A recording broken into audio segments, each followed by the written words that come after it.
Hello everyone, welcome to my channel Jangra Teaching and thanks for watching my all videos. So बच्चों, हमने जो part of speech की series चलाई है उसमें कल हमने नाउन के 2 पार्ट कर लिए थे, प्रॉपर नाउन और कॉमन नाउन। आज हम उसका तीसरा पार्ट करेंगे जो कलेक्टिव नाउन, जिसका नाम आपको पता ही होगा, यानी समूहवाचक संज्ञा भी इसको हिंदी में कहते हैं। तो बच्चों, आज हम ये कलेक्टिव नाउन को अच्छे से करेंगे, उसके बाद देखते हैं मटेरियल नाउन और एब्स्ट्रैक्ट नाउन भी कोशिश करेंगे वो भी हो जाएं। तो सबसे पहले इसकी डेफिनेशन करते हैं ताकि आपको एग्जाम्पल अच्छे से समझ में आ जाएं। तो इसकी डेफिनेशन क्या होगी बच्चों, सिंपल से ही करेंगे, जैसे the name of A group, the name of A group of creatures,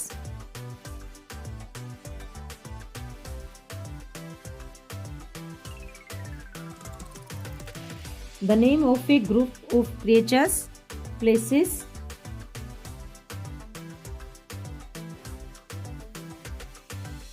or things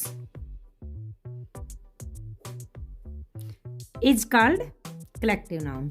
अब देखो बच्चों, the name of a group, इस चीज को समझो। कलेक्टिव का मतलब देखो, इस वर्ड से ही समझ में आ जाएगा, क्योंकि कलेक्शन और कलेक्ट का मतलब होता है इकट्ठा करना, किसी चीज का ग्रुप बनाना। कलेक्शन भी तो ग्रुप ही होता है। तो यानी कि the name of A group, यानी कि ऐसा नाम जो एक ग्रुप का नाम है, ऑफ क्रिएचर्स, वो ग्रुप चाहे व्यक्तियों का हो, क्रिएचर प्राणियों का, प्लेसेस किसी जगह का हो, और थिंग्स किसी वस्तुओं का ग्रुप हो, लेकिन उस ग्रुप को पूरे को एक नाम देंगे जिसे हम कलेक्टिव नाउन में लेते हैं। तो आप समझ गए होगे अच्छे से, बाकी एग्जाम्पल में समझ जाओगे। जैसे इसके एग्जाम्पल लिख लेते हैं 1-2, फिर समझाएंगे आपको। एग्जाम्पल ले लेते हैं इसके, जैसे पीपल,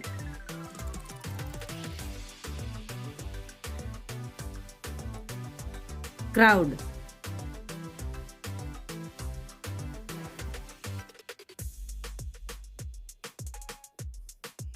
और जैसे बैच, टीम, जैसे आर्मी, और 1-2 और ले लेते हैं, जैसे फैमिली है,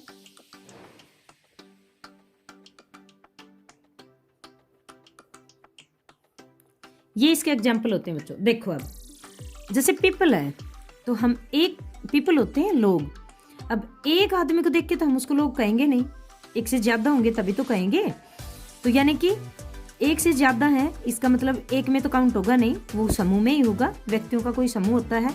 इसी तरह से जैसे क्राउड है, क्राउड भी एक व्यक्ति से तो भीड़ होगी नहीं, व्यक्तियों का पूरा समूह होगा, उसी को देख के तो हम कहेंगे कि पूरी भीड़ है व्यक्तियों क्राउड बोल दिया, जैसे व्यक्तियों का एक समूह है। अब बच्चों बैच होता है, जैसे स्टूडेंट्स के लिए बताते हैं ना, विद्यार्थियों का बैच, किसी भी क्लास का बैच बताते हैं, तो एक विद्यार्थी को तो बैच कहेंगे नहीं, पूरी क्लास के लिए बैच बोलेंगे। और जैसे एग्जांपल में एक लिख लेते हैं क्लास भी कलेक्टिव नाउन में आता है, क्योंकि किसी एक स्टूडेंट से क्लास नहीं बनती, उनके सभी बच्चों का ग्रुप होता है, उसको हमने एक नाम दे दिया कि क्लास है। इसी तरह से टीम है। अब देखो बच्चों, टीम क्या होती है, द ग्रुप ऑफ प्लेयर्स, यानी कि प्लेयर को अगर सोचें, जैसे एक वर्ड लिख दिया प्लेयर। अब बताओ, प्लेयर तो कोई भी हो सकता है, एक भी हो सकता है, 2 को भी हम प्लेयर्स बोल सकते हैं, तो कोई भी हो सकता है, मतलब ये तो कॉमन नाउन में चला गया। लेकिन यहाँ तो टीम है, अब एक प्लेयर को, एक खिलाड़ी को तो हम टीम कहेंगे नहीं भाई, बहुत सारे खिलाड़ी होंगे, उनके पूरा ग्रुप होगा, तभी तो हम उसको टीम कहेंगे। उस ग्रुप का नाम टीम है, ना कि प्लेयर का नाम। समझ गए होगे। आर्मी, अब आर्मी देखो, आर्मी होता है बच्चों सेना। अब आर्मी का क्या है, देखो the group of things, places या क्रिएचर्स। अब इसमें अगर एक सैनिक को ले हम, तो सैनिक को तो हम आर्मी बोलेंगे नहीं, उन सैनिकों की पूरे ग्रुप को ही तो, समूह को ही तो आर्मी कहते हैं। एक सैनिक को सोल्जर कहोगे आप। इसी तरह से फैमिली है। अब देखो फैमिली क्या होती है बच्चों, फैमिली जैसे परिवार के जितने भी मेंबर्स हैं उन्हीं से तो फैमिली बनती है, परिवार बनता है।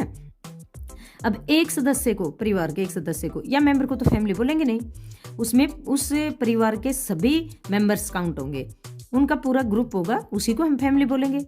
इसी तरह से क्लास का आपको बता ही दिया, जैसे एक स्टूडेंट से क्लास नहीं बनती, क्लास में जितने भी स्टूडेंट्स हैं उनका एक समूह होता है, उसी को हम क्लास बोलते हैं। तो ये सारे किस में आते हैं, कलेक्टिव नाउन में आते हैं। और इसी तरह से बहुत सारे एग्जाम्पल है बच्चों, अगर सारे करने लग गए, जैसे बेंच है, एक और लिख दिया, जैसे मैंने यहाँ पे बेंच, बेंच, गुच्छा, तो गुच्छा भी आपको पता है, जैसे अंगूर का गुच्छा लगा लो, तो गुच्छा है, उसमें क्या एक अंगूर को आप बेंच बोल दोगे? नहीं बोलेंगे, एक को तो ग्रेप्स बोलेंगे, और बेंच उनका गुच्छा हो गया, तो उसमें तो बहुत सारे हैं, वो पूरा समूह हो गया ना। तो आई होप समझ गए होंगे कि the name of A group, एक ग्रुप का, यानी कि कोई भी चीज है उसके पूरे समूह का नाम दे दिया गया, और उस नाम को हम क्या किस में लेते हैं, कलेक्टिव नाउन में लेते हैं। तो कलेक्टिव नाउन अच्छे से समझ में आ गई होगी। इसका नेक्स्ट पार्ट कर लेते हैं, मटेरियल नाउन।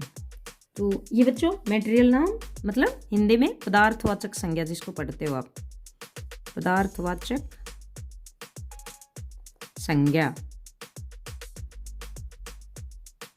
अब देखो इसका एक छोटी सी सिंपल सी इसकी डेफिनेशन कर लेते हैं। जैसे material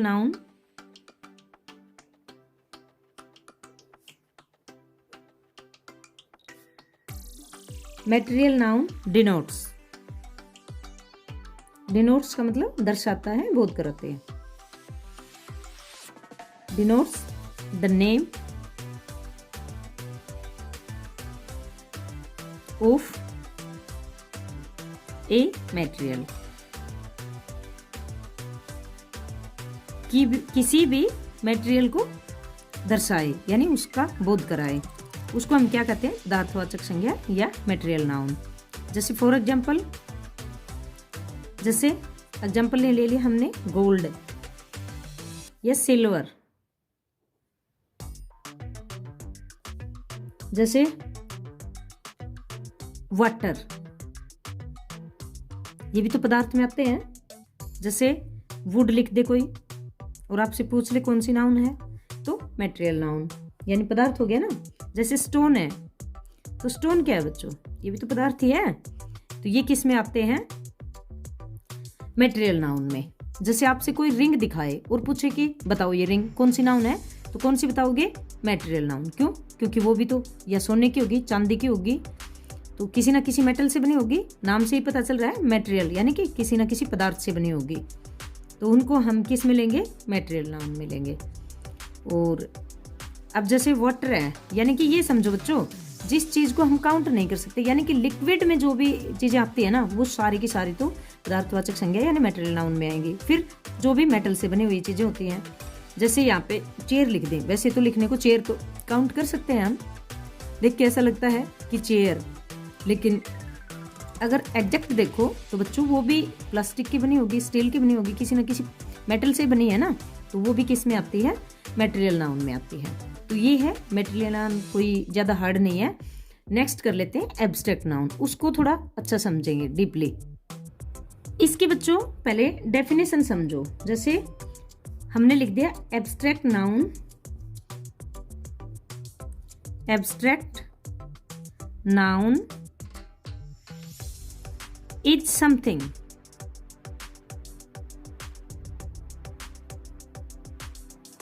abstract noun is something, something का मतलब ऐसी कोई भी चीज दैट वी कांट टच। अब वी कांट टच यानी कि जिसे हम छू नहीं सकते। We can't touch, see, here, ना हम उसको देख सकते हैं ना हम उसको सुन सकते हैं। हियर आई होती है, हियर। जैसे स्मेल, और भी कोई एग्जाम्पल, जैसे टेस्ट लगा लो। अब देखो abstract noun is something that we can't touch, जिसे हम ना छू सकते हैं, ना देख सकते हैं, ना सुन सकते हैं, ना उसको मतलब सूंघना, स्मेल क्या होता है, सूंघना, सूंघ सकते हैं, या टेस्ट, जिसको हम टेस्ट भी नहीं कर सकते। तो वो कौन सी होती हैं, यानी these nouns are called abstract noun.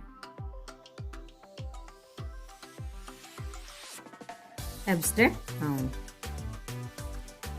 ऐसी नाउन जिन्हें हम ना देख सकते हैं, ना टच कर सकते हैं, ना सुन सकते हैं, टेस्ट भी नहीं कर सकते, यानी जिनका कोई आकार, एब्स्ट्रैक्ट का मतलब बताया था आपको निराकार, यानी जिनका अस्तित्व ही नहीं है, आकार ही नहीं है, वो नाउन किस में आती है? एब्स्ट्रैक्ट नाउन में आती हैं।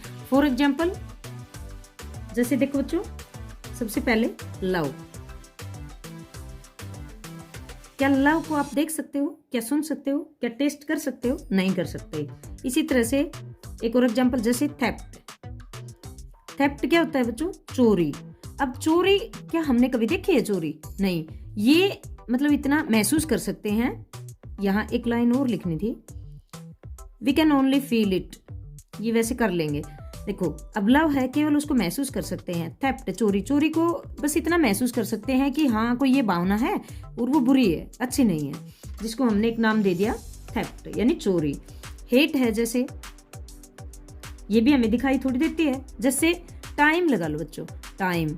अब कुछ तो है जिसका नाम हमने टाइम रख दिया, बार बार टाइम पूछते हैं, तो क्या टाइम कोई ऐसी चीज है जिसका कोई आकार है? क्या हमने कभी देखी है? नहीं देखी है। जैसे थिंकिंग।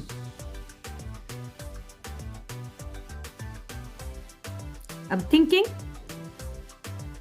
थॉट्स, विचार, सोच, आपकी भावनाएं। जैसे फीलिंग्स,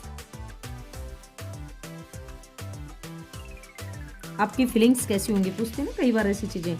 जैसे हिंदी। अब देखो बच्चों, हिंदी, क्या ये हिंदी दिखाई देती है आपको? आप किसी बुक को उठा के कहोगे जी मैम हमें तो दिखाई देती है कि ये है, लेकिन बच्चों वो बुक होती है, उसके ऊपर सिर्फ सब्जेक्ट का नाम लिखा होता है। हमें हिंदी, इंग्लिश या मैथ दिखाई थोड़ी देता है। उसको देख के हम क्या कहेंगे? अगर उस पर कवर चढ़ा दिया और उसका नाम नहीं है तो हम उसको केवल एक बुक कहेंगे ना, वो तो हमें बुक दिखाई देती है। जैसे एक्सपेक्टेशन होती है, जैसे मैथमेटिक्स लिख दो, इट्स एटसेट्रा, यानी कि आप समझ गए होंगे। अब एक और छोटा सा एग्जाम्पल बच्चों, जैसे हमने एक एग्जाम्पल दे दिया यहाँ पे हिंदू। हम हिंदू हैं, तो ये भी तो धर्म का ही नाम है। तो क्या हिंदू हमें दिखाई देते हैं? हम किसी भी व्यक्ति को देख के कहेंगे कि हाँ हमें तो दिखाई देता है ये हिंदू है, लेकिन बच्चों वो सिर्फ हमें एक आदमी दिखाई देगा, एक पर्सन, एक व्यक्ति दिखाई देगा, यानी कि वो हिंदू दिखाई नहीं देगा। हिंदू तो उसके धर्म का नाम है, और धर्म कभी दिखाई देता है? नहीं देता। तो ये ऐसे वर्ड, यानी कि जिनका कोई ना कोई नाम तो है, बट हम उन्हें ना देख सकते हैं, ना उनको सुन सकते हैं, ना उन्हें टेस्ट कर सकते हैं। Only and only we can feel it, केवल और केवल हम उनको महसूस कर सकते हैं। और ऐसे शब्दों को हम किस में रखते हैं? एब्स्ट्रैक्ट नाउन में रखते हैं। तो बच्चों, आई होप ये नाउन का पूरा चैप्टर हमारा आज कंप्लीट है, तो समझ में आ गया होगा आपको अच्छे से। बाकी नेक्स्ट वीडियो में, तब तक के लिए थैंक्स।